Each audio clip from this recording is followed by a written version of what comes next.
Hello everyone, welcome to the NorCal recap. My name is Simon and today I'll be telling you about the finals of our April 2023 Premier Challenge. Regulation C had just begun earlier that month and we were getting a first look of how people were including the Treasures of Ruin in their teams. Although they were supposed to be the stars of Regulation C, another Pokemon started to emerge from the shadows. Orthworm is a Steel-type Pokemon that is, generally speaking, not very good, but it does have some good tools. Orthworm has the ability Earth Eater. This allows it to not only be immune to all ground type moves, but also heal in the process. It also gets access to the move Shed Tail, which takes 50% of Orthworm's HP, switches it out, and sets a substitute for the incoming Pokemon. Finally, the typing of Pure Steel is perfect for a Pokemon who's immune to ground types. Because of all of this, Orthworm has positive type matchups into meta-defining Pokemon like Fluttermane and Shenpao. The Earth Eater allowed it to heal against meta threats like Great Tusk and Garchomp. Even the matchups it didn't like, it could just Terrastalize to remove its weaknesses. That sounds pretty good. And this is what 3 players at the April Premier Challenge thought as well, 2 of which made the top cut, and 1 of them went to the finals. Piloted by Mythril Leon, she was running a team revolving around Orthworm, Garchomp, and Talonflame. The name of the game is Garchomp Spam's Earthquake, a move that hits every Pokemon on the field other than the user. Having Talonflame set up a Tailwind first with its Gale Wings ability, and being immune to ground type moves, lets Garchomp get a ton of spread damage off fast. Mythril was running a moveset of Shed Tail, Heavy Slam, Body Press, and Iron Defense on her Orthworm. Iron Defense raises the Pokemon's defense by 2 stages, making it harder for physical attackers to KO, and Body Press does damage based on the Pokemon's defense, which makes Body Press extremely powerful if Iron Defense is set up. In other words, Mythril's Orthworm will be a pain to get off the field. Mythril rounded out their team with Fluttermane, Dragonite, and Tinglu.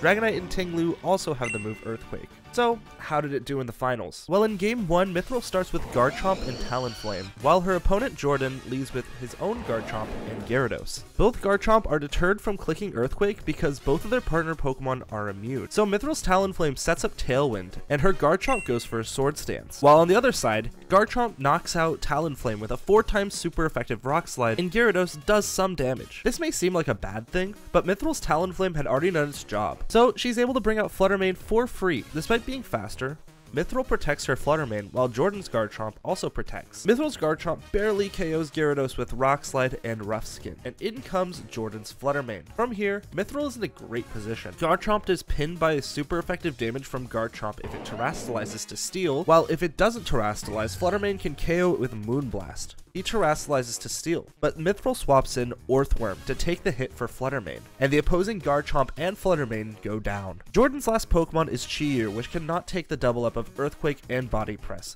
So, we go to Game 2, with Orthworm taking the last KO. In Game 2, Jordan adjusts by leading Corviknight and Gyarados, 2 Pokemon that are immune to Earthquake, while Mythril brings the same lead. This time, instead of going for Tailwind turn 1, Talonflame goes for Terra Ghost and goes for a taunt into the Corviknight to stop it from using Tailwind, which pays off. This is to make sure that Jordan cannot match Mythril's speed. Garchomp sets up Sword Stance to bring it back to +1, and Mythril's Talonflame survives a waterfall because of the Terra. Turn 2, Mythril sets up Tailwind, and Rock Slide misses on the Corviknight, bringing Gyarados into the red after Rough Skin.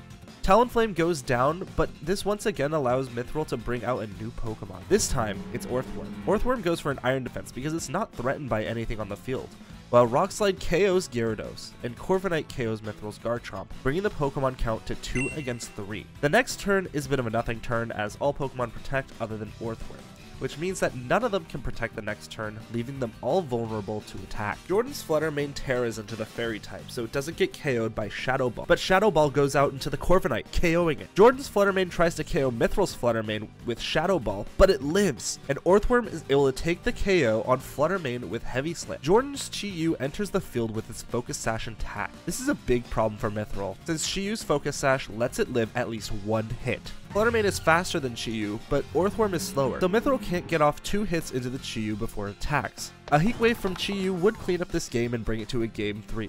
Mythril's only hope is that Heat Wave misses, and luckily for Mythril, Heat Wave misses the Fluttermane, allowing Mythril to become the NorCal VGC April Premier Challenge champion with Orthworm. Orthworm, The blue boy did it! Bringing home the trophy. Can I get another cheer for Orthworm? And that's how Orthworm became champion for a day. If you and your Pokemon want to try to become champion at one of our locals, head to NorCalVGC.com to find out when our upcoming events are.